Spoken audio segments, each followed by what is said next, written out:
Okay, as I'm chewing my donut. Hello, everyone. Thank you for being here. We're here for Tarot Delights and other metaphysical delights. I'm Rhonda, Michaela. and we're here to talk about tarot Yeah. because that's what we do. And we're trying it as a video as opposed to a live video. So hopefully this works out and that we like it. I'm just going to put a couple of cards back here. To even us out a little bit. Even us out a little bit. Oh, not too many cards. There. There we go. Yeah. So now you can see a little bit of the table too if we decide to shuffle up and do some card pulling. Dealing of cards. Exactly. So we got our coffee. I made some donuts. Good coffee. And very, very good donuts. Oh, thank you. So that's how I bribe Kayla. She doesn't have to, but she does. Something good must be made, and then some coffee or tea. I have lots of tea too. So, but today we had coffee, decaffeinated coffee. Yes. My husband will come after you if you caffeinate me after 4 p.m. Yeah, don't water after midnight. So today we thought that we'd talk about the subject in general is tarot doesn't predict your life, it reveals your patterns. Because a lot of people come to tarot, and I'm sure you've experienced this, with a question. And often it's a yes/no question, and you have to explore it with the client and say, well, tarot generally doesn't like yes/no questions, and they like open-ended ones because it's sort of more of a subject we want to delve into or see what's going on. Tarot, fortune tellers will tell you tarot, it's like, yes, you've been cursed and you need to buy this elixir to lift the curse or whatever it is. But tarot, generally speaking, and it's been used in psychology too, helps to open a dialogue that maybe you haven't wanted to look at or you haven't thought to talk about. And, like I was telling you earlier when we were talking about this subject is, if you come to tarot saying, am I ever going to get married? As opposed to asking that question, you kind of rephrase it and reframe it and say, what can I do in my life to attract the mate or partner that I'm going to marry? Mate sounds like you're apes. Well, I find interesting too is like there's an old adage of like you can't love somebody else until you love yourself. Yeah. So it's also that too, like what steps can I take to love myself so that I am ready to receive love from somebody else? Absolutely. And as you know, I do a lot of love readings. And, it does very often, tarot's pointing out, you need to learn to love yourself first. And this is some work we need to do. And that might be one of the hard conversations because a lot of times people don't realize how much they don't love themselves. Yes, because often we're an afterthought, right? Like as like speaking about taking care of ourselves, usually there's a lot going on. You've got family, you've got obligations. You're very much aware of those obligations and or relationships, and you're tending to them, but you're not tending to yourself. Yeah. And that's where tarot can kind of be like, hey, you need to be a priority too. Yeah. It doesn't mean you need to not do the things you're doing, but there's little acts of self-care and self-love that you can do that will improve you in a way that you're better for yourself and you show up better for everyone else in your life too. Right? And that might be part of that pattern that you don't see that. And I do a lot of readings with women in particular that don't see how much they neglect themselves. Which is interesting. Like, have we as a society just said, like, push, like, people just push and, like, pile stuff on our plates and we just don't notice how much we're like, oh, okay, this comes first and then I'll take care of myself. Well, I think historically speaking, right, like, there's been a lot of waves of feminism and non-feminism and stuff. And if you look back in the 1900s, back in the day, kids, oh my gosh, it sounds so weird to me when someone says someone was born into the 2000s, and I'm like, what? How little are they? Well, and it's funny because the 2000s are almost like 20s. I know, we're in 26 now. Yeah. And it's like, so those that were born at 2000 are adults. And to me, it's just like, what? I almost made a joke with one of the kids too, because they were creep and try to figure out my age. And then one of them was like, you shouldn't ask a person their age. And I was like, good job. And then I almost made a joke and I'm like, oh, you're too young for that reference. Never mind.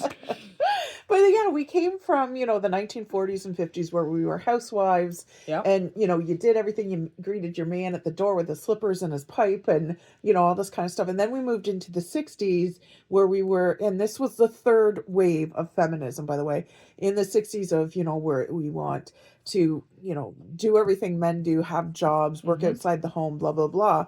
But then and that was through the 60s and 70s. And then the 80s hit. And suddenly we were being told as women, you can have it all, so you do it all. So you have the job, but you're still the housewife, you're still the lover, all these things, and it just piled on. And the 80s, even for men, were like you were proud if you worked 70, 80 hours a week or more. That's not sustainable. It's not sustainable. Like Josh was telling me how much his dad used to work and live the beginning era of their family, and I'm like, yeah, how? Yeah, right? Like, and like nowadays you can't have a one income family. No. You can't survive. You can't survive. And I mean, people do. Well, not a lot. They somehow they do. And like, unless you're one of the housewives of whomever, and he's making a double income just with his one or whatever, right? But, for the most part, no. Yeah. The average Joe, there's an average Joe and an average Joanne now, I love it. Average Joe, average Joanne. Yeah.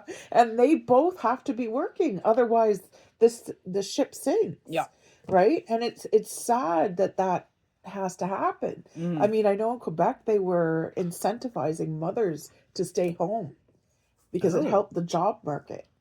Right? So I don't know if it's still going on, but they would pay women to stay home and take care of their newborns and their babies as they grew up, so that there's still jobs available. Their job was to be a mother, which is the most important job in the world. And it's true. And yet we put it last. Oh, you're just a mom. We'll say, like, I was lucky enough to stay home with my kids for the most part, but I would get comments like, "Oh, you don't work." I work fucking hard. I just don't get paid for it. Yeah. Or, oh, you're just a mom, or you're just a wife, or, But there should be no just or just something. Just insert thing here, because you are also providing like round the clock care and taxi service and meal prep and meal delivery and all of the things that require your husband and or partner and or other situations to work outside the house. Yeah, exactly. So like house cleaner, organizer, like it's insane. It is insane. Our world is insane. And like a lot of people are starting to wake up to the fact that, and COVID I think helped this, is why am I just eat, sleep, and working? Why am I just doing, like, where's the quality in that, right? Like, the Europeans have it better. They take a summer off and they go camping or they go to the beach. Well, because I think they have a better work-life balance, right? We're still much better. We're still very capitalist driven and like you must make money in order to have value, which is unfortunate because it's not true. You have value regardless of whether you help make money or not. Or you should be making a wage that is livable, that doesn't require you to sacrifice yourself and your family in order to keep that wage. Because like even when I was in Prague, for instance, like the whole freaking city shut down. I think it was noon on the 24th, and they did not reopen till the 27th. Oh, wow. And it was just like, there was no Boxing Day whatevers, right? Like That's amazing. I know, right? And it's like, why can't North America do that? Like, how bad do you need the fucking flat screen TV? That's the thing. Or the extra wrapping paper? It'll still be there on the 27th. Yeah. And retail workers definitely, I have to say, are some of the hardest working, least appreciated workers. And I've been a retail worker and I know, like, when they first brought in, you can't abuse them.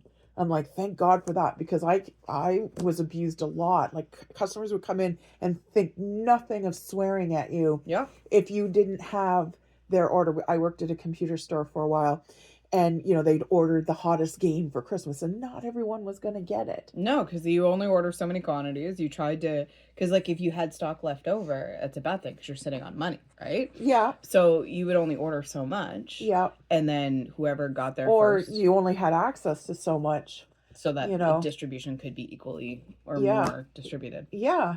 And people would, I know one guy started tearing computer games off the shelf and throwing them because he was so upset.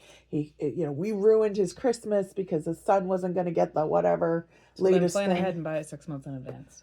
Or just be okay. Teach your child that you didn't get it now, but we will get it later. Yeah, it should be, and it's and it's a weird thing too. Like I'm watching kids grow up with the weirdest sense of priorities. Yeah. In the sense of like, so there's like TikTok drama right now at work. Okay. I shouldn't even be aware of it. I don't want to be aware of it. She works in the school system. So I work in the school systems, and there's always drama, but social media works its way in there. Mm-hmm. And like, it shouldn't be a thing, but it is. Right. Like when I was growing up, and I don't want to be like showing my age here, but like bullying happens, and unfortunately it still happens. It does. Yeah. But at least if it happened at school, and you could go home and feel safe. Yeah. But now you can't even do that because it happens online, and it's in your face because it's on your phone. Right. And I'm just like... And it's hard for them to put down their phones. It's really hard for them. It's so hard for them to put down their phones. There's, like, they're not allowed to have tech out during snack. Okay. So, like, just eat. If we throw something on the screen, we're not really supposed to, but there are days where we're just like, here's a movie, here's a TV show. Just eat. Don't worry about playing your game or watching a video. You don't have to be doing something while you're eating. But they do. But it's like, but concentrate on the food. Like, that's one diet tip I got, was concentrate on the food you're eating. Yeah. Notice the taste, notice the texture, how many times you have to chew, blah, blah, blah. And yet we're a society that's like, we watch TV while we eat. Mm-hmm. We're always looking to multitask, even though it's a small, insignificant multitasking. But that's another thing so that food history thing I was telling you about earlier. There's a show, I want to say might be on Amazon, might be something else. Interesting show. I will get the actual name of it, and I'll put it in pop it in the comments. TV dinners like Swanson. Oh yeah, okay. Watching like them go through the Industrial Revolution and like refrigeration and things like that. Right. Yeah. Sorry, you made me think of. No, that's really interesting because that did contribute to how the family ate. Yeah, because like, meanwhile, like, you were talking about women and being in the home, and like it was their job to take care of their family and like figure out dinners and breakfast and lunch, and that consumed a lot of their day. Oh yeah. Until you were able to freeze meals, and then it wasn't consuming 3 to 4 hours of your day. It was like maybe 2 hours of your day. And if you've ever eaten a TV dinner, and we have in the past out of a pinch of need, but they're not the greatest. No, they're not. Very, very high in sodium. Yeah. And it'll do, but you can't sustain yourself on that diet. It's like, oh, even the light ones, first of all, there's not enough food. I need 2 light things. Portion control only works. Because, we've tried those, those meals that you can get that they come in a box. Oh, like the Factor? Yeah. Okay. Simply Fresh or whatever. We haven't done those. But it's funny because we got a few free trials and stuff. But Mark and I both said, and Mark in particular, because I did some up for a while. And I was like, oh, this is actually pretty good. And he's like, yeah, is there more of it? I'm like, no, I only told them that we were 2 people. So he was going in and like finding snacks. And it's like, okay, so it's not really helping with the diet part of it. Not if you're still hungry. Yeah. Yeah. It's like, we need to order for 4 people.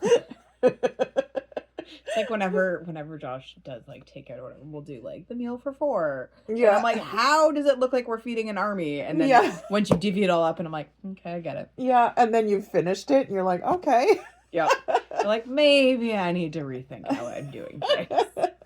Or maybe, maybe the portion control isn't that bad for us, but it's just, it's better if you have a hefty salad first and then try to eat or whatever. Yeah.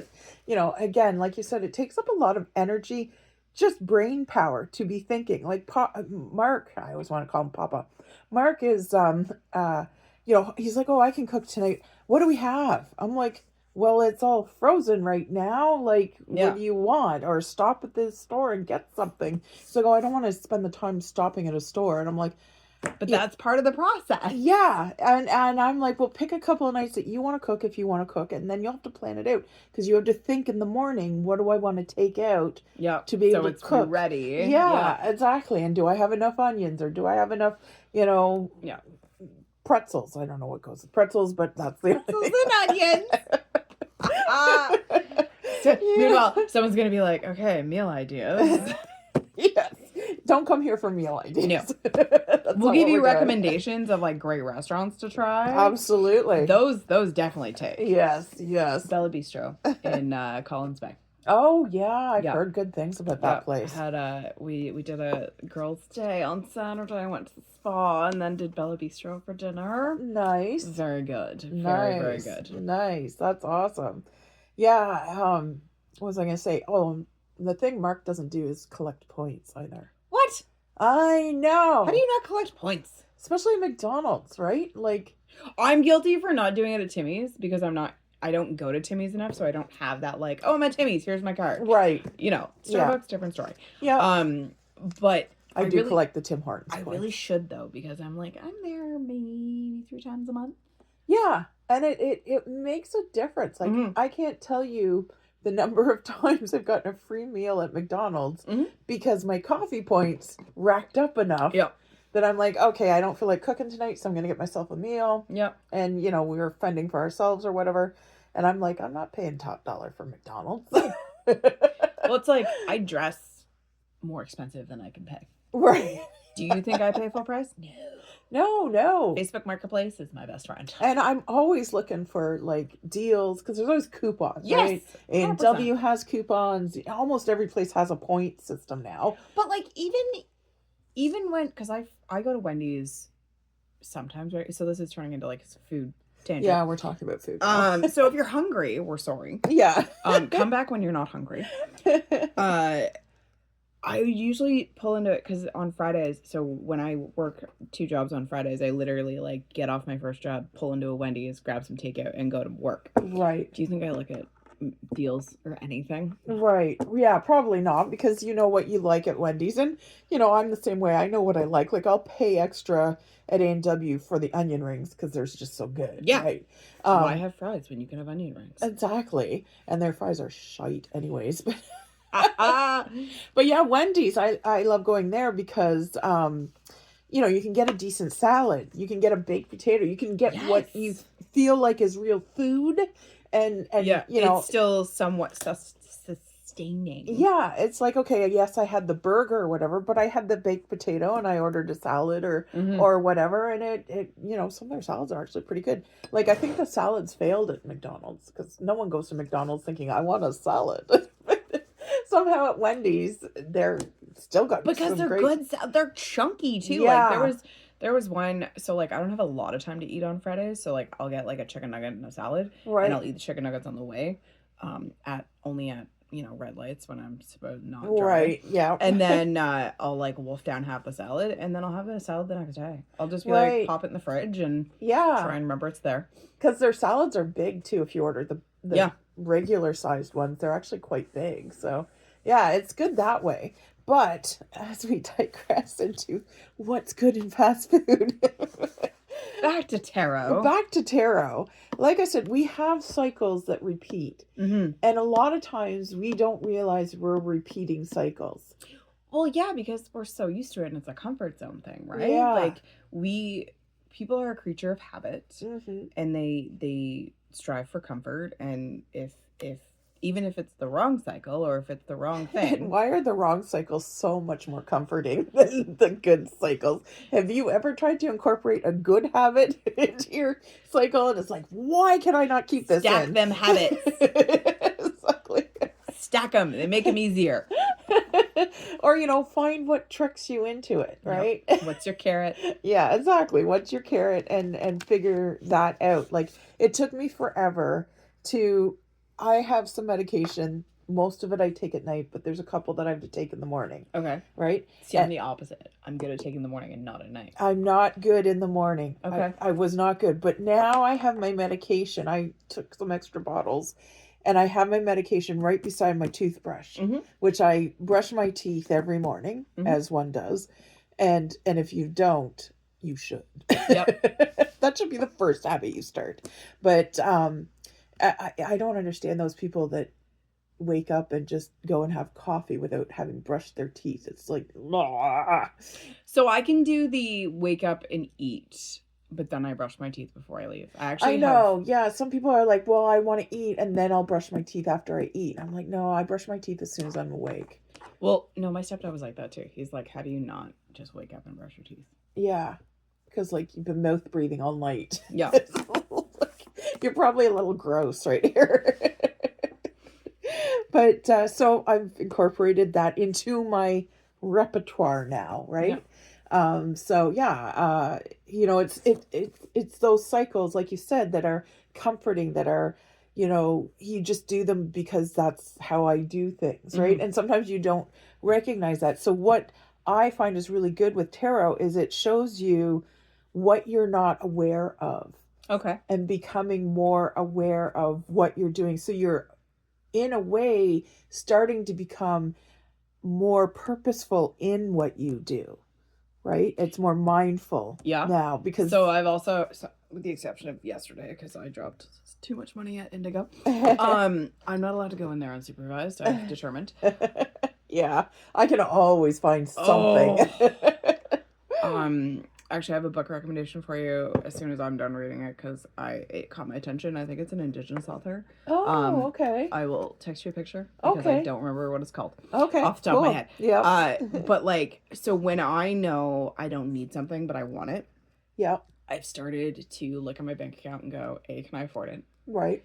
And B, can I afford it and to put a little extra away? Oh, okay. So like if I take out money to go buy something, like say go to Indigo and buy like a book, so like $30. Right. I have to at least have 45 so that I take out 45, 30 goes on the book, 15 comes home and gets stashed away. Oh, okay. Yeah. So I'm actually getting better. Like I've almost got half of a monthly budget. Oh, nice. Doing that.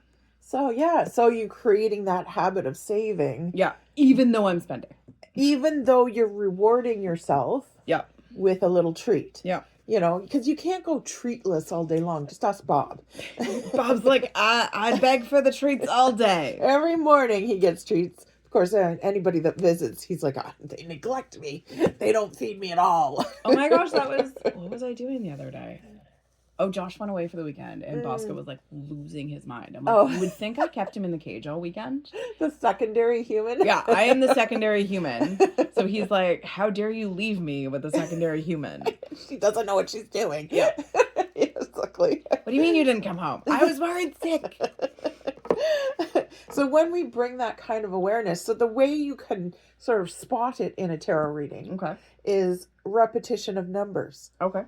Repetition of colors. Like, even if the color doesn't necessarily mean the same thing, if you're seeing all orange, maybe there's a reason you're seeing orange everywhere, right? Yep. And repetition of patterns, whatever they might be, right? They, maybe they all line up, and a lot of times I'll do like a 9 square reading. Yep, you were saying that's like kind of your go-to. Exactly. So I'll read across, but then I'll notice this verticals also line up. Yep. And it's like, wow, look at that. You're going here, here, and here if you look vertically. Yep. So it's always good to look at the cards and kind of do a, don't look closely yet. Just look at the overall. Well, and it's funny too with tarot because if you take the suit and spread it from like ace to 10 and then have your court cards, it does tell a story, and it is a really good sequential representation of that suit and of that journey within that suit.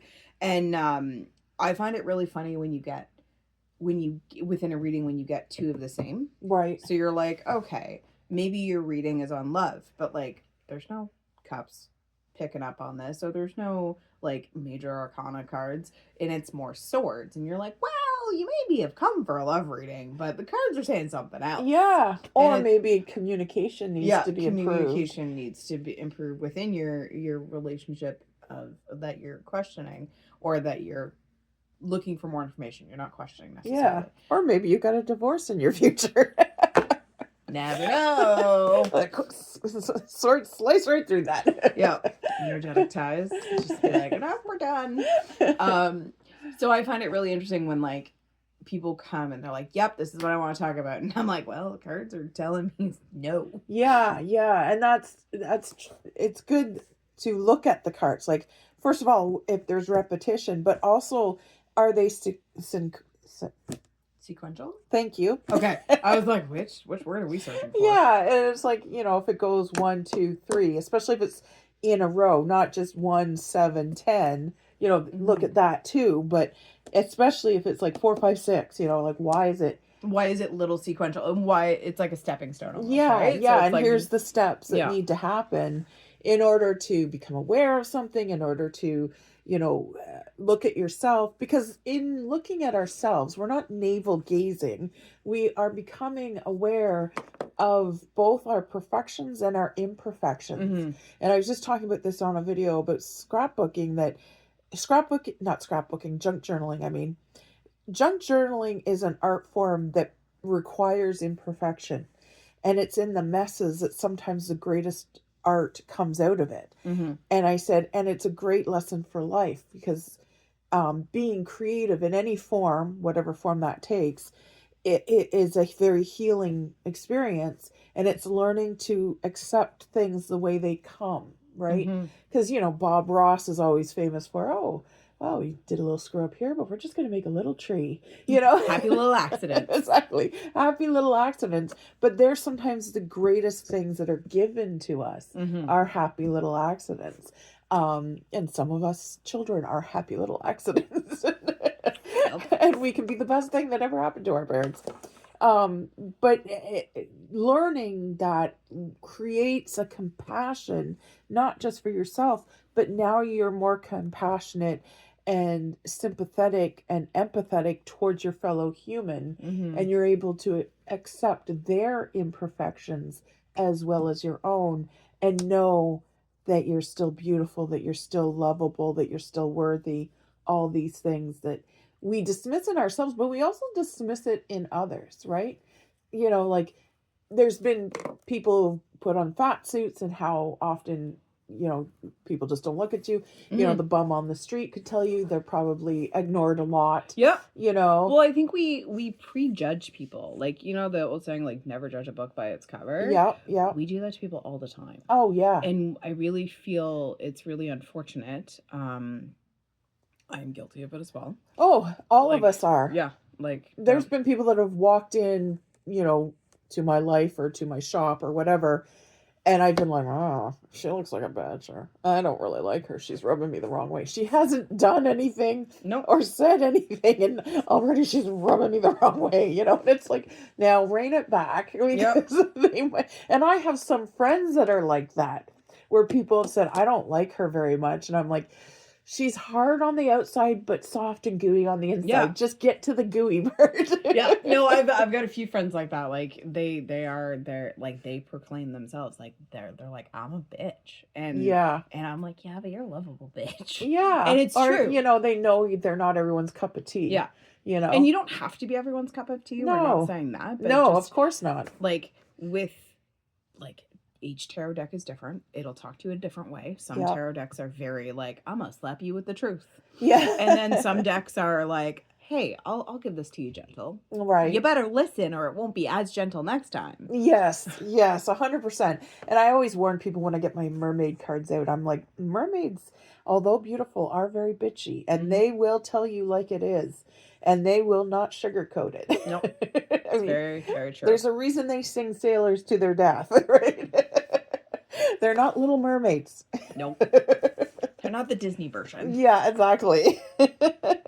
But then, like we were talking earlier, you're not going to get everything all in one tarot reading necessarily, because if it's a one and done, we would be able to go on the diet once and be slim forever. We would be able to go to the gym once. We'd be able to go to the dentist once. Well, it's it's a spiral, right? Like, you're going around the issue and you're learning things, and then when you get back to that piece or that point where you're like, this hurts. Yeah. Maybe it hurts a little less. Right. And then you move again, and then you learn something else, and it hurts a little less. Yeah. Yeah. Yeah. And you don't go as far down the rabbit hole that you would have at the start. So yeah, that's where the emotional blind spots come in, because we're not going to, like, I say we, but tarot won't unload everything on you at once. Nope. Because first of all, a lot of times we're not ready to hear it. Mm-hmm. And second of all, it's a lot. If someone came in and told you everything that's wrong or imperfect about you emotionally, spiritually, and physically, you'd be a little like, oh my God, like, I don't ever want to talk to you again. You'd be a quivering mess. Chilly. No, but I think tarot has a loving way of like, hey, here's what we need to focus on. Yeah. Here's what's going right. Here's what could need some change. And then, come back for more. But it's not all rainbows and unicorns, nor should it be. But it's not also like, you've been cursed and you can never overcome it either. Yeah. It's like, there's ways out of this. And here's what tarot thinks you should look at today. Mm-hmm. And then, not that you should do tarot every day. I'm not advocate for that. Like people that I draw a card every day. Why? Well, I mean, it depends on how you do it. You can have like a daily intention, or like, hey, what's my energy going to be like today? Or like, what's some energy that could possibly bring through the day? And like, I could just draw a card, and I could say the 5 of Pentacles, which isn't the greatest card. But you could be like, okay, so I'm prepared for the card to not, or the energy not to necessarily go the way I want it to, but let's see how I can change that. Yeah, and 5s are always improvement from a not so great spot to a much better spot. Exactly. So like, but it guarantees bumps. Yes. So like, I'm not a huge fan of an everyday draw either, but I think there is, if you have questions about something that's really bothering you, but like once the tarot has spoke on it, sit and think about it for a while. Don't just go, oh, I didn't like that answer, and then redraw tomorrow. And tarot won't provide you answers straight out. No. Nor should it, because we are supposed to be in control, and we are supposed to make our own decisions. And if you are using tarot to make your decisions, then you're using a scapegoat. Mm-hmm. And that's not cool. The divine will fuck with you if you do that. Because you can't go to the other side and go, well, I screwed up my life, but it's all tarot's fault, No, we need to take accountability for our own decisions. And even though... And you need to own your shit. Mm-hmm. Good, bad, or otherwise. Yeah. Because when you do, that's a very powerful moment. Because there's a lot of us, myself included, that don't own our shit. Mm-hmm. We want to own all the good times. Look at me being spectacular over here. This is me. We don't want to, when we're drudged in mud and ick and everything, we don't want to share that. But we should. We should. We should share. We should share the like real stuff, right? Yeah. So everything is not perfect. No. But don't live in the mud. Yeah. Don't live in the mud, but share the good and the bad. And you don't have to share it on Facebook. I'm not talking social media share. I'm more own it. Like own when you're good. Absolutely. But also own when you're not so good, as will happen many times. But be okay. And again, talk to yourself like you're 5. Mm-hmm. You don't have to, beat yourself over it. But, owning it is a very powerful thing. Because when you own it, that is when you are doing something in love. Mm-hmm. And it's sort of like when you correct a child, because we all are essentially. When you correct a child, you're not like, slap, don't ever do it like that. I mean, back in the day, that's what they did. But yeah, some of us are probably like, well, that's all But when you tell, like, the 5-year-old, don't touch the stove, honey. Because it's hot. I'm doing it because I don't want you to burn yourself, right? And they're like, oh, okay. And then they learn, like, don't touch. Like, I remember the first time, a couple days after Lucy, one of my granddaughters, first went to school in kindergarten. And they learned the rule of don't ever run with scissors. Okay. So when my granddaughters come over, we often craft. Yep. And they love junk journaling. and I needed scissors. And I asked Lucy, can you go grab me these scissors? She was holding them very carefully. And she's walking slowly. And she's like, Nana, I cannot run with the scissors. I have to be careful. And I'm like, that is a good rule of life, Mhm. because I've seen adults run with scissors and you can still get really hurt even as an adult. It's like we forget these rules that we've learned. We think we're beyond the 5-year-old, and we really are not. No. It's like we're still 5 on the inside, trust me. Oh, every day. Every day am I reminded of that. So a couple of my kids, I'm like, what grade are we in again? Okay. Yes. Yeah, that's going to be one of those days. Because we put such pressure on everyone to grow up, right? Yeah. And even as kids, we were like, well, when I'm 16, I can drive on my own. Or at least back when I was, a little Still kid. a thing. And when I'm 18, I can just move out and, screw my parents. I don't need them anymore. And, then you're back when you're 30 borrowing money. It's like, Yep. you think of all the things that when I'm an adult, it'll be easier. And it so is not. There are days, there are, like, you couldn't pay me to do high school over again. But to be a kid again. Yeah, there are days where give me like a week. Give me a week. I don't want to live there. Being a child with the things I know now, though, Ooh, that would be, that would be interesting. I don't know if I could go back with the knowledge that I do now. That's kind of a catch-22. Would you treat your parents differently? Oh, 100%. Knowing... But I also have lost family members that if I were to be put back in, to have that knowledge, no thanks. Yeah. But no, I would definitely, I remember when I first moved out and I had I've had many roommates, and some of them were great and some of them were not so great. Right. I remember during one of the not so great spells, I called my parents. I'm like, please, can I come home? I promise I'll do whatever you need. Right. Because it is 100% easier to do whatever they need and stay at home than it is to deal with whatever I had going on. And they were like, nope. Oh, wow. Yeah. Wow, that must have been hard to hear. Yeah, it was hard. It was really hard to hear, but I needed to hear it. Right. Wow. I wouldn't be the same person I am today if they were like, yeah, sure, come home, sweetie, it's fine. Right. See, my mom was very much, no, once you're out, you're out. Yeah. But my dad was like, we'll bring you home whenever. I don't care. I'll always take care of you. He was very much a walking teddy bear. Yeah. I mean, he could be strong when he needed to be, of course. He actually was stronger than my mom. But my mom appeared stronger because she had more anger around her. Yeah. So as a child, and you're always a child when you're around your parents. It doesn't matter how old you are. Yeah. Because, even now that I'm in my 30s, I think my mom still has this, younger version of me in her head and doesn't realize that I'm a grown adult. Right.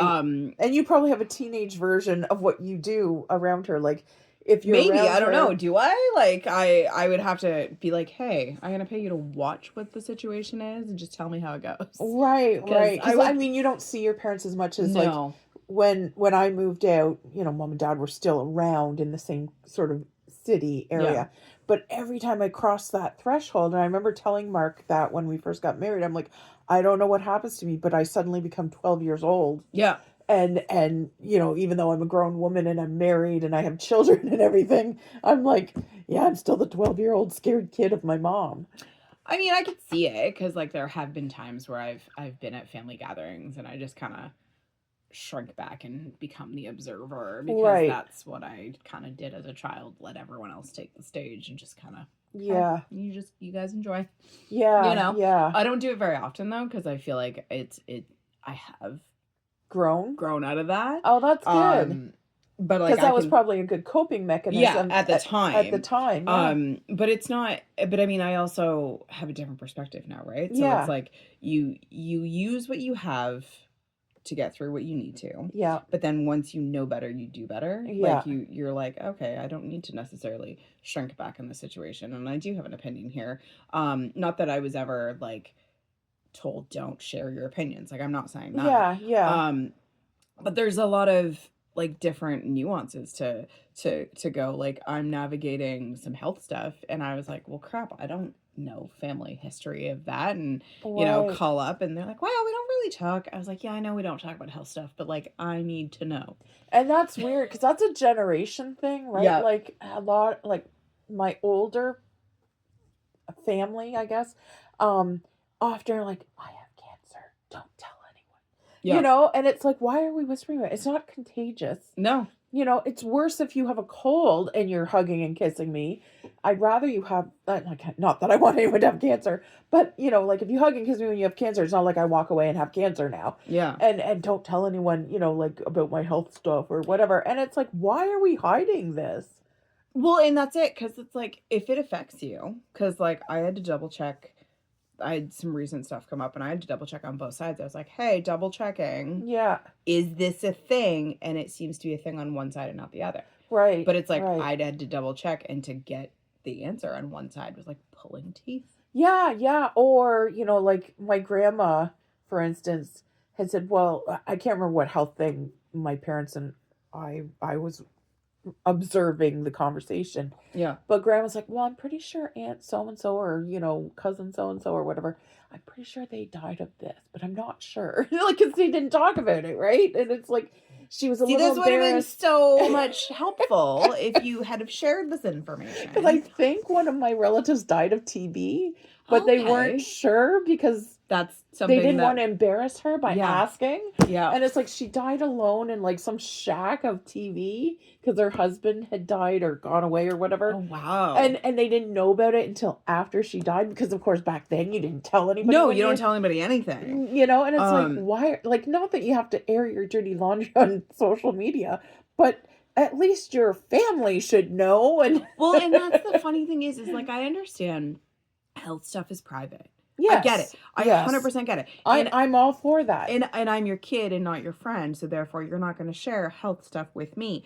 Great. But when I start asking you about like family line of what do we have this or do we have that? Yeah. I need to know. Especially if your parent has it. Yeah. Because they don't care about aunts and uncles. If aunts and uncles have it, it doesn't affect you. I've been told that by doctors. Yeah. But your parents, definitely, you need to know everything from every yeast infection they had to, you know, syphilis, you know. But I know those aren't, you know.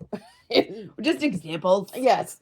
But, and sometimes your grandparents can have some little effect. Yeah. Not huge. Not like your parents. If you have a heart problem and your dad has a heart problem, you probably got it from your dad. Yeah. But you need to know these things so you go in aware and educated for your own health. Well, I remember, because my family's pretty, like, we talk about stuff, but we don't. And I remember one side of my family, when my nephew was born, they were afraid he had a heart issue.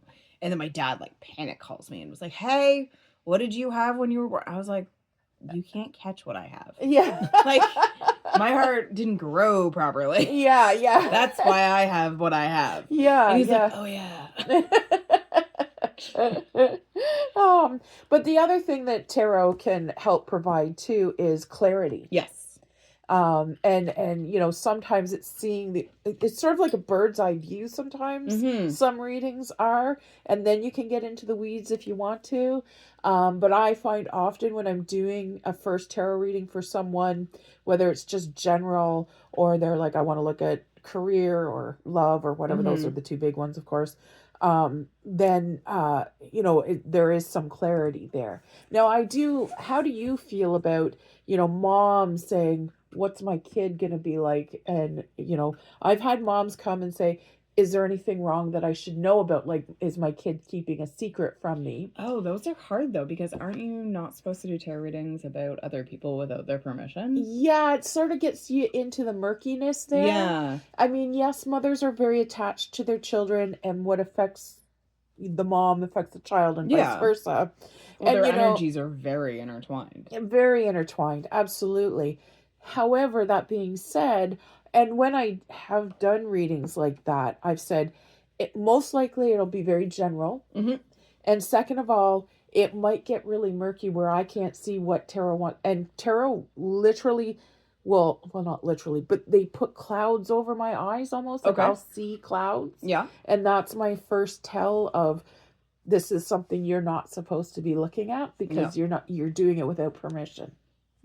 Now, again, mothers and children are often very intertwined, such as also husbands and wives, you know, are very intertwined. So, you know, you can look at that, but if you're saying, oh, you know, what's my sister doing?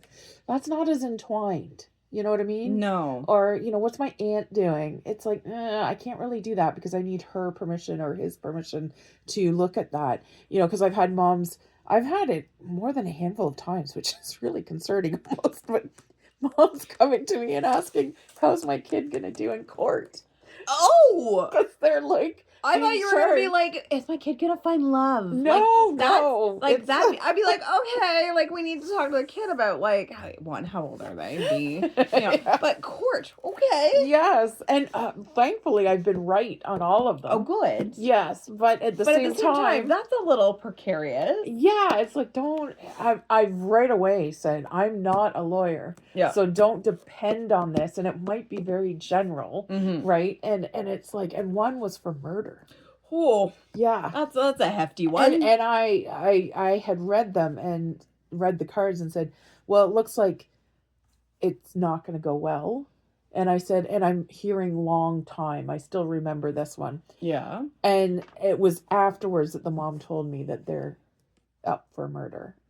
And it was like, ow. Oh, okay then. Yeah, sometimes so when I do Reiki, I don't ask a lot of information unless I'm like, hey, like, do you want me to be aware of any like old injuries or anything else like that? Right. Other than that, I'm going to be like, hey, this is how the session's going to go. Have you had it before? So either they're really familiar or they're not familiar at all. She's a really good Reiki worker, by the way. Thank you. And then I do like zero knowledge going in. And then so when I do find little things in their body, like their energetic bodies, then they're like, oh, how did you know that like my left side hurt? And I was like, well, I know your left side hurt. I don't know why. Right. But it's just like, hey, I just spent some time over there. Your body was like, hey, I need a little extra love. Yeah. And the body will always tell you. It's really weird. And the body is incapable of lying, by the way. Our minds can lie. But our bodies cannot. Which is funny because our mind is full of electrical impulses. Oh, yeah. All kinds. Oh, I just saw a video.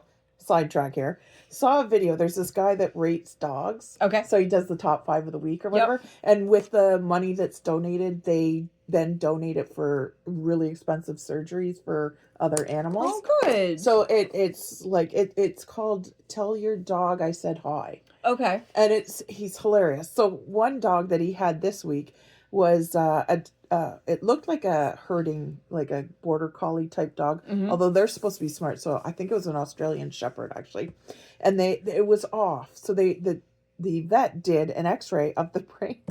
It had a very small brain. There was almost no brain. Oh, where there was supposed to be brain was all fluid. That's interesting. And then, even in the picture, it was like a little cross-eyed when it looked at the camera. So, meanwhile, the dog's probably like, hey, I'm your best friend. And like 91% of its brain was just water. Oh, poor guy. But he had lived a very good life, I think he was almost in the double digits. Oh, good. But it was just like, clearly dogs don't need a lot of brain. It's just like, and the owners are like, yeah, we always thought he was a little off.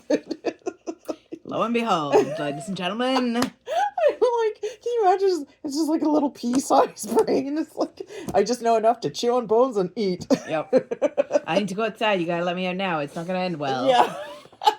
I don't have enough brain capacity to tell you I need to go, so. Oh my goodness. But yeah, and tarot, another thing I found, I don't know if you found this, but tarot's very good at bringing people to that sense of calm, that center, where there is peace, where there is that clarity.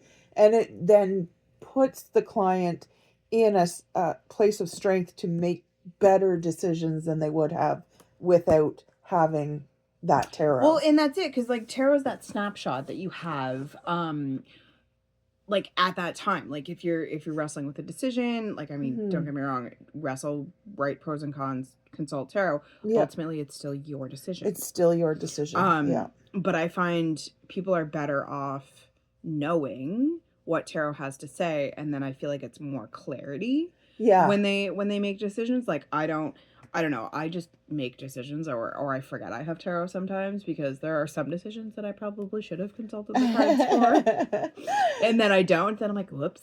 I've literally, like, say we have a tarot card here, whatever it might be, let's say. Okay, so that's not a good one because that's a message. For obvious reasons. So, the King of Swords, like, oh, master your communication and like, but what if I don't? Okay, then we can do, like, if you don't master, then we've got the Knight of Swords suddenly. So I do an A-B sort of decision. Yep. What if you master your communication, then the Page of Swords shows up. It's like, oh, there's a message, and the message is the Queen of Wands. So you're going to be able to organize your space, and that's really maybe where decluttering might come into mind, that sort of thing. And then if you don't go down column A and you do column B, you're now in a younger space, so maybe you're making an immature decision yeah, and movement forward, because knights are often movement forward. And because of that, you've now got the Nine of Swords, so you're going to feel trapped and you're going to have that worry kind of thing. And then, but that's another, no. But then, and then justice comes. But justice comes for us all. Yep. Not only your enemies, but yourself as well. Yep. So be careful. Yeah, so be careful. So that's sort of, I will literally go, okay, column A, column B. Let's see where the forks in that road go. And, base your decisions off of that. Which way, what outcome do you want? Kind of thing. Yep. So, well, and I feel like your body, like you said, your body doesn't lie. So as you were giving that reading, I'm like, okay, what if I was wrestling with a decision? My brain would already know kind of where I wanted to go. Yeah. So I feel like it's a way to trick yourself into revealing the decision. Yeah, absolutely. Yeah. And when they see that laid out, a lot of times clients will be, oh, I'd rather go with column A because this. Yeah. And it's because they've already made the decision. They just wanted the clarity of that, right? They know the option is still there for B, and I will, swing on a dime within a reading. And that's the thing you have to always be able to do, is not box yourself into, here's where I put card A. Like, that's why I swayed away from the Celtic Cross so hard. Okay. Because I didn't want to box myself or my clients into, this is what this means and that's what that means. And that's why I just have a storyboard of 9 cards. But sometimes we end up with 20 cards on the table. Yeah. Depending on, okay, you want to see what's going on here. If you keep going down this rabbit hole, good things come or bad things come or whatever it might be. And I think you have to stay open as a tarot reader, as a service to your customers, to be able to swing the pendulum, no pun intended, as needed. Yes. No, for sure. And I love that though, because I wouldn't necessarily pigeonhole myself into a spread. Like, I have a spread that, like, if someone's like, oh, I don't know what I want to figure out, or if they're like, then why are we getting a tarot reading? We should come with questions. But if someone's, or at least subjects you want to explore. But if there's like, I was like, okay, so then I always throw, like, how about a general energetic reading over the next little while? And I always started out with past, present, future, or like, this is where you started, this is where you're going, this is where you're going to end up, and like the energy it takes to get there eventually will become the outcome. Right. And how you do that. 1, 2, 3, 4, 5. I don't even put a label like that on any cards. Like, when I do the 9 card spread, and if they come and say, I just want a general, I don't know what I want kind of thing, I say, well, tarot will pick the subject then. And you might not like that subject. Are you sure you don't want to pick a subject? But if you leave it up to tarot, it will always pick something for you. And I can do that, right? But like you've heard me say a million times, the vaguer you are in your desire, the vaguer tarot will be in its answers and revelations and things like that. But I, now having the experience of that, I now know how to focus in on what needs to be focused in. And I don't give labels to any of my cards. Just, I'm like, tarot, tell me within 9 spaces what you want to talk about, and if we need more, we can pull more. Yep. And I find that is, I have the deepest readings with that kind of outlook. Yep. Yeah. Well, I mean, you need that flexibility, right? Like, you can start out with an idea, because, like, depending on the type of question, because if it's like, I'm wrestling with this decision, then I'll do, like, a choice, like you said, like, column A, column B. Like, let's see how each of them rang out. And then that overall arcing message for clarity. Yeah. Or like an extra card for clarity. Some people also read like the bottom of the deck, like a shadow card. So like, say this was the bottom of my deck and my shadow card is going to be the Seven of Pentacles. Okay. So then they incorporate that into their reading as like a clarifier. I love card. that idea. Yeah. That's very cool. And yeah, like, I mean, some people come to me going, I want to know how my son is doing in court and I want to know what my career is going to do. And I'll be like, okay, row 1, we're going to try and focus on your son. Row 2, career. And then I'll say, well, third row, we'll just leave open. Yeah. Whatever tarot wants to bring up, maybe what's coming up, things to watch out for, whatever kind of thing. Yeah. So, I mean, that's about as big a structure I'll put onto tarot. Well, doesn't that have the brain words?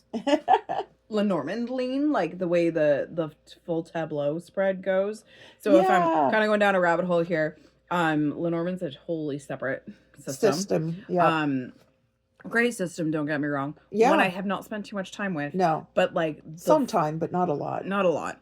Because and you're always going to have a first love, and tarot's my first love. So, those that do Lenormand, I love the decks. They're usually beautiful. But the tower in Lenormand means something totally different than the tower in tarot. Yeah. And I having done tarot as long as I've done it, it would be hard for me not to bring the tarot slant into the Lenormand reading. But I just remember from like the conference last year. Yeah, last year. Where they were talking about like the full right. tableau reading, and then like so that your 9 card spread made me think of that. Yeah. So it's like a snapshot of a full view. Yeah. Right. So it's like you get that full view, and then what it gives you clarity, so that moving forward you can step into a better viewpoint and a choice. Yeah, absolutely. And like some people out there have said, oh, like you don't need a lot of tarot cards to read on a subject. Like some people take great pride in, I draw 1 card and I can tell so much from that. Card. And I get it, but to me, 1 card is a small part of the story. It's a page. Yep. And each one then becomes a leaf in the book of whatever your life is. Mm-hmm. And I'm like, why are you limiting yourself to only reading 1 card over that situation? It's different if you're doing a daily pull and I just want to. So I just need like an overarching message. Yeah, like I've done that at shows where I'm like, oh, I just want to know what this show's going to be like. Oh, I've got the King of Swords, so that means I'm going to be telling a lot of good things I'm going to be mastering my communication, and maybe I'll get some extra appointments out of it because of that, and so it's like, oh, that looks like a good thing. Whereas if I get the tower, I'm like, you're like, okay, I'm out. I'm folding the table up now. some good things and maybe not some good things. So we're folding up early today, are we? Yeah, exactly. I love it.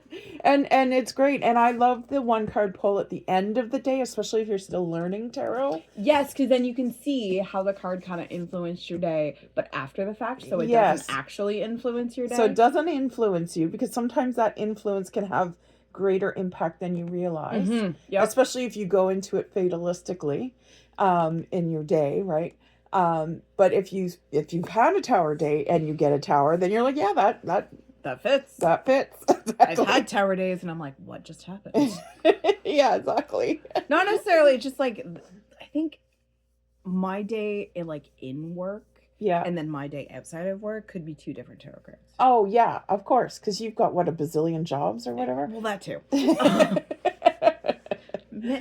Many hats going on. Yes. But I'm around so much energy and people who have no idea how to harness their energy that I feel like the influence of the day is sometimes not dictated by me, not by choice, because I'm in control of my own energy, and there are days that the kids try to pull that away from me, but I'm like, no. Of course, yeah, and they're pros at it, I'm sure. Oh God. But at the end of the day, my energy's mine, and I only take away what I need or what I need to learn from. Yeah, and you really have to embrace that. I don't react, I respond. Yeah. When you're dealing with children. Yeah. Oh yeah. Well, there's because they're all reacting. Well, they're mouthpieces too, right? Because they're like, so there's one situation in the past 3 weeks where was really emotionally charged. It wasn't my situation, but I got to know about it. And then, like, some kid was giving me lip about something very, very small. And I was like, listen, this is how it needs to be. Right. This is the rule. And she's like, why are you yelling at me? I'm like, I'm not trying to yell at you, but you're also not listening. Right. So I, like, immediately checked myself. I was like, okay, you feel like I'm yelling at you. I will bring myself back down. Right.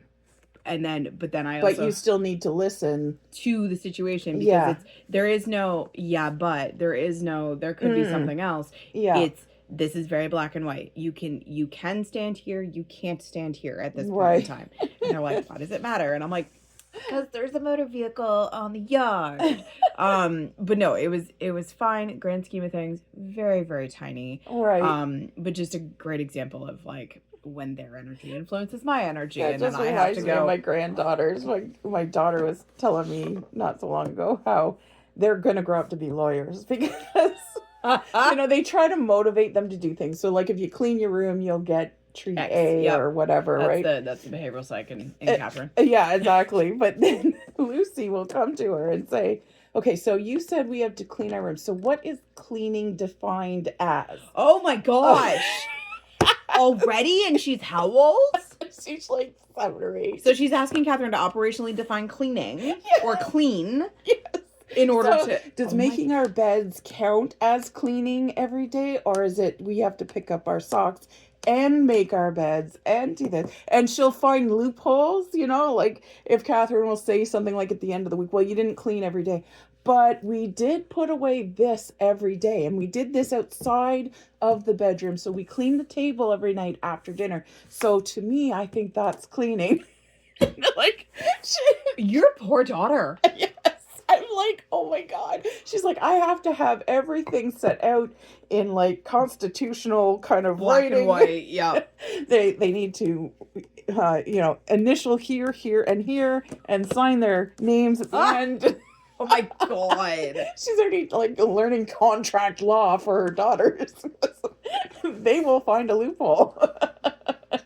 She's going to be an expert by the time they're teenagers. Oh, exactly. In Section A of 13C, you stated that blah, blah, blah. On the sixth Wednesday in November, you stated this needed to happen by June. It is now July. Exactly. Oh, and I believe the treat was specified as being this, and this. Yeah. And we got this, but we didn't get that. Wow, she's got to have her hands full. Oh, yeah. It's hilarious. It's so funny. They are just a hoot, the two of them. Oh, my gosh. Oh, make me laugh, that's for sure. And I'm glad it's my daughter that has to do it, not me. You get to spoil them and send them home. Yes. Yeah. I don't know if I told you about the time that they love to push buttons, right? Okay. So, in the elevator, they take turns because I have an elevator in my building and they love pressing the buttons. I'm really surprised you only have one. I know. We're the one building in the city that only has one elevator. It's so stupid. It's because of a building code that they didn't have to follow back in the day when the building was made, right? Okay. But every other bowling green has 2 elevators. Just ours doesn't. Interesting. Yeah. What loophole did they get around? I don't know, but I mean, luckily we have thicker walls. Like, we have what's called condominium walls. Okay. As opposed to apartment walls. So your neighbors don't bug you as much because they're thicker. They're thicker. Okay. And the floors are a little thicker too. You would think that would be standard. Yeah, no. They're usually paper thin. Okay. But that being said, there was one time where I was over at their place and they wanted to microwave some popcorn. Okay. My God, the war that broke out. Because of buttons? Because of buttons. Because Lucy wanted to press the button for the time, and then Annabelle wanted to press the time to start, the button for start. And they were crawling and hair pulling and anything they could do. I'm apparently missing a whole subsection of button pushing and the imperativeness. Button pushing is very important as to whose turn it is. Yep. Oh, I was like sitting there going, oh my God, like they're going to kill each other over popcorn. It was funny, but I try not to laugh Because you're like, this is their hill that they're gonna die on. Yeah, exactly. That's the hill of the day. How many times do I look at a kid and go, is this the hill I'm willing to die on today? No? Okay, it's not worth the fight. Yeah. But for them, some of the biggest hills are the smallest things, right? Nope, that's definitely true. And it's the same for us too. It is, and it's one of those like, there are things where I'm like, I would like you to see things my way and do things when I need them done. Mm-hmm. But at the end of the day, as long as they're safe, as long as they're relatively happy, who cares? Yeah, and let's try to apply that to our lives when we are driving. Yes. You want to talk about tangents? Yes. It's like, do you want to die on that hill of the guy that cut you off? No. In the end of the day, is it that important? I actually, some woman thought I cut in front of her. I don't feel I did. But she had to stop in the middle of traffic, roll down her window. She didn't get out of her car or anything. But she stopped, and there was a few car spaces. Like, I went into this lane, and she was beside me, and there were a few car spaces that were empty in front of her because she decided to stop and yell at me, "How dare you do that? I have children in the car." I'm like, then move your ass up, because people are going to want to hit you. Yeah. Because you've stopped in the middle of traffic. Yeah. Don't get me wrong, like, I'm guilty of not getting up on time, this morning being one of them. And there are days that I'm like, how do people drive this slow? Right. Like, I know we're not driving the speed limit. Right. Everyone goes over the speed limit, and you're not even driving the speed limit. Yeah. Biggest pet peeve of mine. But at the end of the day, it's not going to kill anybody if you don't get to work on time. Well, also, like, how many seconds are you shaving off, really? No, you're not. Half the time, you speed up, and then the guy beside you that's going slow parks beside you at the red light, and you're like, really? Oh, people do that. So, like, I drive safely. I like to think I drive safely. Yeah. So people like zigzag around me all the time, and my biggest win is when I'm sitting next to you at a light. Yeah. Or right behind you, or whatever. You tried to pass me, and I'm like, how far did that get you? And a lot of people forget they're driving a deadly weapon. Yep. You can kill people even at small speeds. Not saying you have to do 30 in a 60 zone or anything. I mean, keep with the speed limit. Please respect the flow of traffic. Exactly. But at the same time, you don't need to be a speed demon either. No, and I mean, there are people in roads in Kingston that treat it like the 401. Oh, 100%. But it's the long ways. It's like, it's the Taylor Kids. Yes. It's the Bath Roads. It's Yeah. But it's just like, it's funny that. And they go to 9-level rage, like, in a second. Like, your car can't even go that fast, It's like 0 to 60 in 5 seconds. It's like, we can go from 0 to 9 in range, or in rage, in a split Ultimately, second. it's not worth your life. It's not worth your life. It's not worth the argument, even if the person did wrong. Yep. It's like, is it worth it? No. So Reiki has so I'm not going to be able to recite all 8 of them. Right. But it's like, just for this breath. Yes. I will not anger. Just for this moment. Just for whatever. Yeah. And it's like, that's the one I pull out when I need just in for traffic. This breath, I'll embrace peace. Just for this breath, I'll be okay with what I cannot control. Exactly. And I feel like we don't do a good job at teaching children that. Yeah.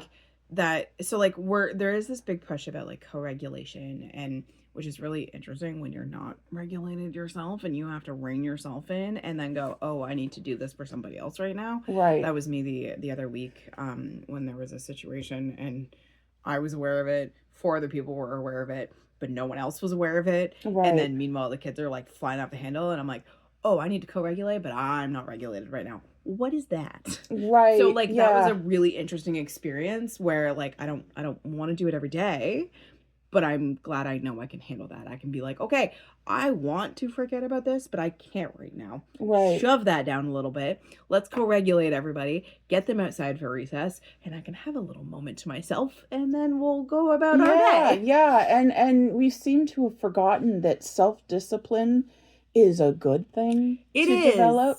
But I feel like they're not teaching it. Like, No, whether it's because... oh, you're in touch with your feelings? Tell us all about your feelings, which can have its time and place. Yeah. But it doesn't mean gush your feelings every time you're feeling something. No, but it's also like, okay, you're feeling something. I understand that's really frustrating for you. Because like kids all the time will be like, this happened. I'm like, okay, I understand that's frustrating. And I understand that you're feeling angry. You can't push somebody because you're feeling angry. Yeah. You would think I'm talking to a 6-year-old. I'm not. Right. Every day I'm like, guys, hands to yourselves. Yeah. Hands to yourselves. You know, let's learn to control the emotion, like even anger, frustration, those kinds of things. They're valid. They're valid, but they can be controlled. They don't need to come up like a geyser and splash on everyone else. Yeah, but you'd be amazed at how many kids, how I say that to every single day. And at some point in every single day, they still explode about something. Yeah, it's because parents got off the track somehow. And it was very big when I was a parent coming up of listen to your children, let them talk to you. And that's all well and good. Because, I'm coming from a generation that was like, to be seen is to not be heard. Yeah, so be seen, not heard type thing. So, like, I'm the tail end of that. So, like, I'm not the, like, let's feel your feelings generation. Because my dad was very much like, I know you have feelings. Right now is not the time. Right. You know? Yes. Like, so, like, not all the time. Don't get me wrong. Yep. Like, I'm a functional and well-adjusted human being. Yeah. But I also understand that how they raised us was a little off.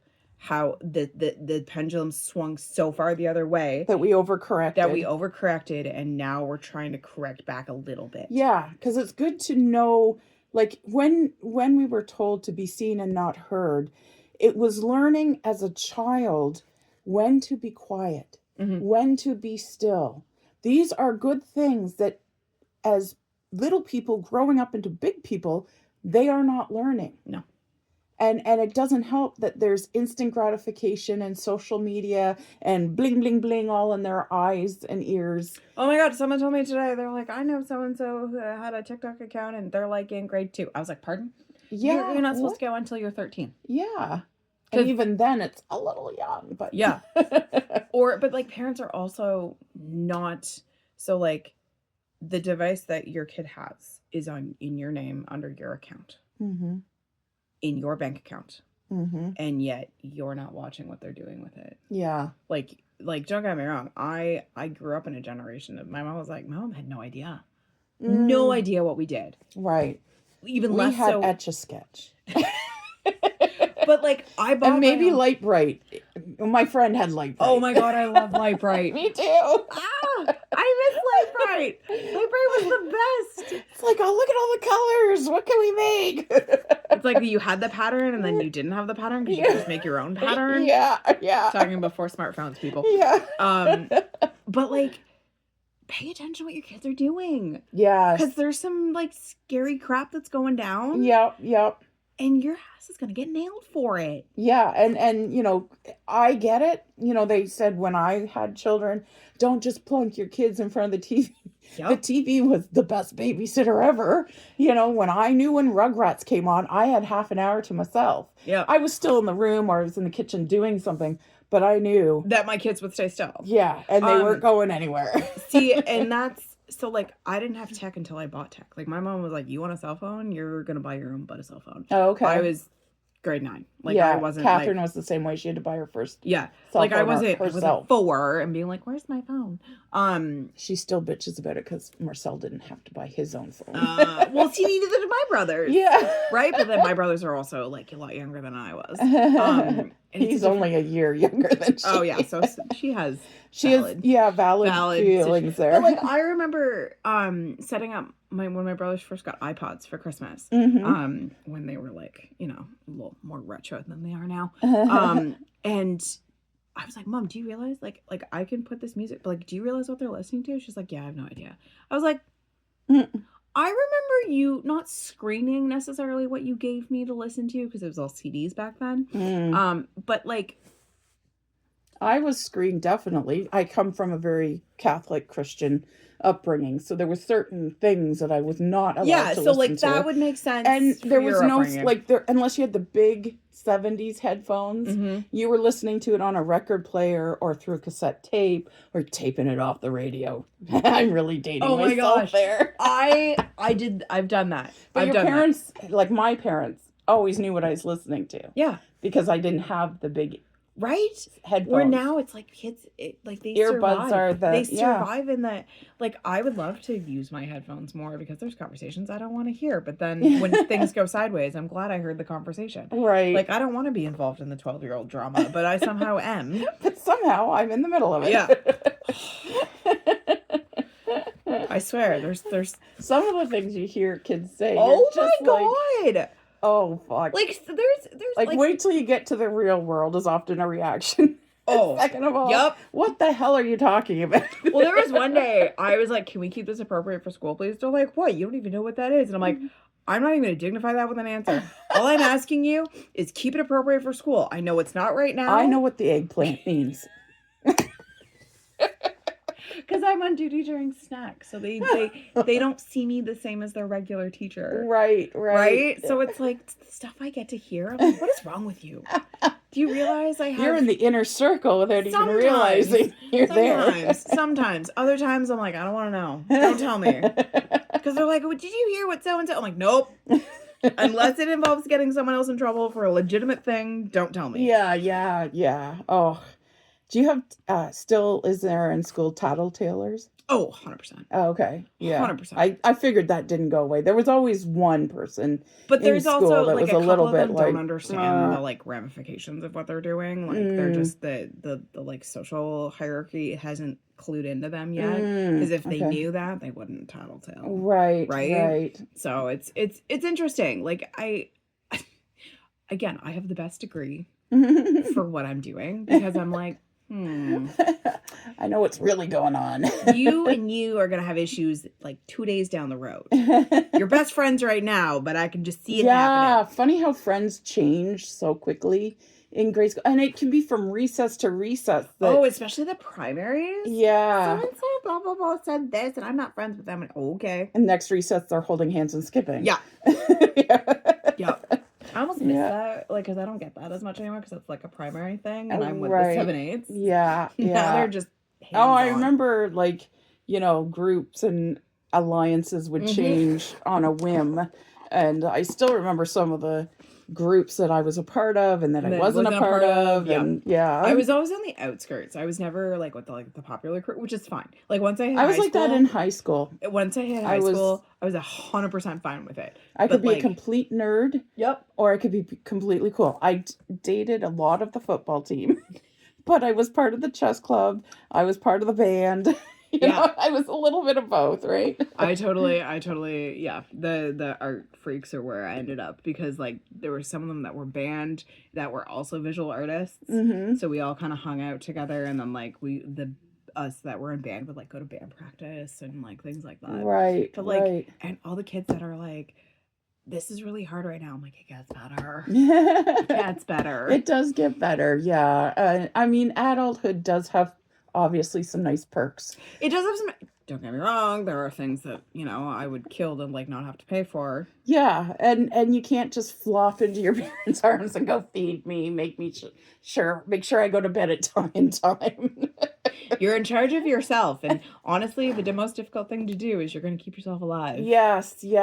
I'm bad because like I'll stay. I can be a night owl. Yeah. When I want to be, and I get it from my grandmother. She was a night owl too.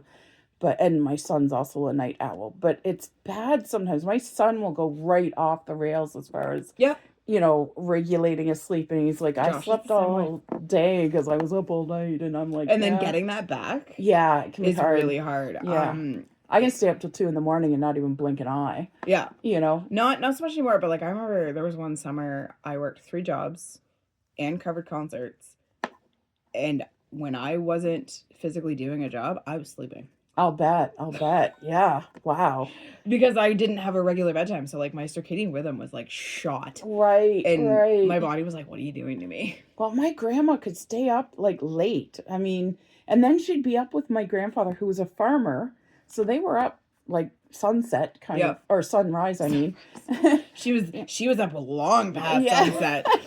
And she had 11 children. Now, when I knew her, of course, I think Aunt Erin may have just left home. Yeah. The youngest of all my 11 aunts and uncles. 11, wow. Yeah, so I'm contemplating having one, and I'm like, maybe. I think she was still at home when my mom and dad got married, but she was just moved out when I came along. And of course, I wouldn't have remembered her for the first year of my life, because who do you remember in the first year of your life? Nobody. No. Unless they stick around for 10 years. And then you're like, oh yeah, you've been with me since the start, haven't you?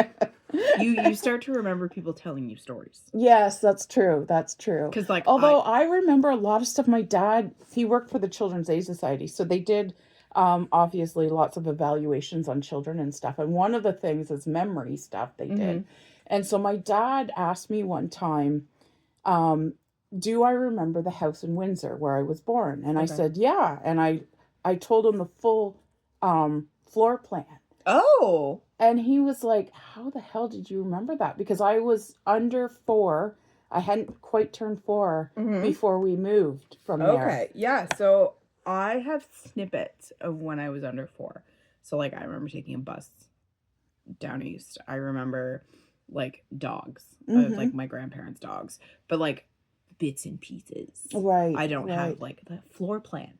Yeah. I told him exactly where every thing was, and I remember peeking through the vent because they had old stove piping that had been taken out. Yeah. And I'd peek through the vent when mom and dad had people over, because I loved to sit there and listen to what everyone was saying and stuff. Because you're adult conversation. Yeah, exactly. And it floored dad, because he said most people cannot remember that detail.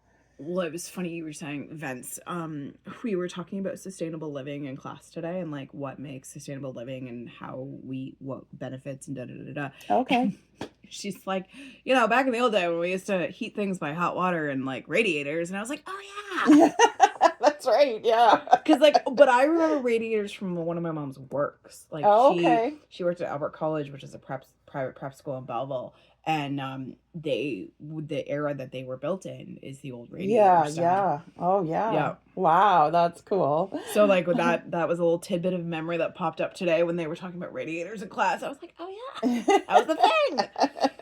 Not that I've lived in a house that for long. I remember my grandparents had a house that had radiator heating. Oh, okay. We had kind of a radiator thing at the farm, but we heated by oil through radiators, if that makes sense. So, yeah. Well, you heat the oil, run through the radiators. Yeah. And then we had a heated floor in the kitchen. Ooh. Which was lovely. My grandmother did one of those when she was revamped. Oh, yeah. Yeah, if you can do it, because it's awesome. Yeah. Josh you think it's not you're like, oh yeah, that'd be cool, but then when you have it, you're like, oh my god, I'm never going back. Exactly. It's like having this heated steering wheel in a car. You don't want to go back from that. I just enjoy my heated seats. Yeah, heated seats are good. Ooh. Yeah, but heated steering wheels, game changer. So Josh just picked up, they were at a bike show in Montreal, and he's like, oh, it's a little smaller than I anticipated. But he picked up, I didn't have to use them today because it wasn't too bad out, but the reusable hand warmers. Oh. So you snap it. Yeah. And then the chemical reaction releases the heat. And then after about 40 minutes, it's done, and you have to reset it. Oh. But they're reusable. So it's not not the one and done ones. No, not the one and done ones. Those are great too. Don't get me wrong. I buy those a lot for people that are homeless, because I'm like, yeah, you stick it wherever you're cold, buddy. Yep. No judgment here. Here you go. Exactly. I actually should go pick up some to keep my care for people, but also when I go get blood work done, they make me do this because my veins are ridiculously. Oh, I could flood myself full of water, and I would still be a hard stick. Yeah, I'm a hard stick too, so that's why I always wear a t-shirt with sweater, so it stays warm, and I rub it constantly. Yeah. They look at me and they're like, oh, it's going to be a wait. I'm like, give me the hand warmers now. Right, It'll do you a favor later. Yeah. And they look at me and they're like, okay. Yeah. And then they get in, they're like, oh. Well. Yes, I think we've exhausted the topics. I think we have, and it was great to catch up with you. Yes, thank you. And thank you for sticking it out with us, no pun intended. And hopefully we'll see you again. Please subscribe if this is your first time here. And find us on Facebook. You can find me through Goddess Garage, or you can friend me, Rhonda Devlin Gilbert. And you can find you on Wayward Spirit, I believe, on Facebook, and then Wayward Spirit Reiki on Instagram. I am Catherine Carroll on Facebook, just because, Facebook's Facebook. I'll explain that later. Yeah. But yeah, definitely check us out, and hopefully comment down below what you want us to talk about the tarot next. Yeah, and we'll be back next week to talk more tarot and other things. Bye. Bye.